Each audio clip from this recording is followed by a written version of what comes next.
Apple pie সুস্বাদু এই পাইটা বানানো একটু ঝক্কির ব্যাপার আছে, সময় সাপেক্ষ বটে।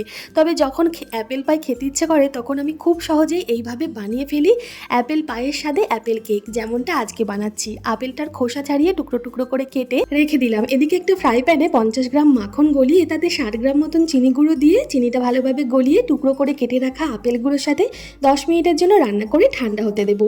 এদিকে একটা বড় বাটিতে 3টে ডিম নিয়ে তাতে 60 গ্রামের মতন চিনি গুঁড়ো দিয়ে দিলাম। ভালোভাবে এটা বিট করে নেব হ্যান্ড বিটারের সাহায্যে। এর মধ্যে দিয়ে দেবো 100 গ্রাম মতন ময়দা, হাফ চামচ মতন বেকিং পাউডার। ময়দাটা ভালোভাবে চেলে বেকিং পাউডারের সাথে এটা মিক্স করতে থাকবো। একটু একটু রুম টেম্পারেচারে রাখা দুধ দিয়ে তারপর এর মধ্যে ঠান্ডা করে রাখা অ্যাপেলগুলো দিয়ে ভালোভাবে মিলিয়ে নেব। এরপর একটা কেক টিনে একটু মাখন গ্রিস করে পরিমাণ মতন কেক মিক্সচারটা দিয়ে গ্যাস ওভেনে 45 মিনিটের জন্য বেক করে নিলেই আমাদের অ্যাপেল পাই তৈরি। রেসিপিটা ডিটেলসে এই ভিডিওর নিচের লিঙ্কে দিয়ে দিলাম। ধন্যবাদ।